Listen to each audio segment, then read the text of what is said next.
श्री राम कथा को लेकर डभोई में भव्य पोथी यात्रा निकाली गई, जिसमें 200 जितने बाइक सवार शामिल हुए।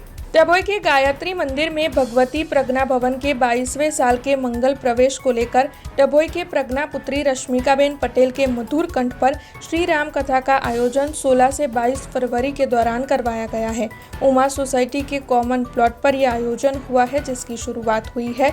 तब श्री राम कथा के शुरू होने से पहले डभोई नगर में भव्य शोभा यात्रा और बाइक रैली निकाली गई थी।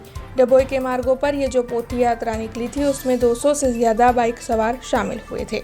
अखिल विश्व गायत्री परिवारना प्रणेता प्रवर्तक एवा पंडित श्री राम शर्मा आचार्यजीनी परम कृपाथी मां भगवती प्रज्ञा भवन અને શ્રીરામ શ્રદ્ધા ભવનના 22મા વર્ષમાં મંગલ પ્રવેશ નિમિત્તે ગર્ભાવતી નગરીના દિવ્ય પ્રાંગણમાં શ્રીરામ કથાનું ભવ્ય આયોજન થયેલ છે। આ કથાનું રસપાન પ્રજ્ઞાપુત્રી રશ્મિકાબેન પટેલના સ્વમુખેથી કરાવવામાં આવશે। કથાનું સ્થળ ઉમા સોસાયટીના કોમન પ્લોટમાં છે। કથાનો સમય બપોરે 1 થી 5 કલાક છે। આ કથા તારીખ 16 ફેબ્રુઆરી થી 22 ફેબ્રુઆરી સુધી સંપન્ન થશે। આ કથાની પૂર્ણાહુતિ 23 ફેબ્રુઆરીના રોજ સવારે 8 થી 11 કલાકે 51 કુંડી ગાયत्री महायज्ञ द्वारा આ કથાની પૂર્ણાહુતિ થશે। हमसे जुड़े रहने के लिए हमारे YouTube चैनल को सब्सक्राइब करें और नई वीडियो की नोटिफिकेशन के लिए बेल आइकॉन को दबाएं।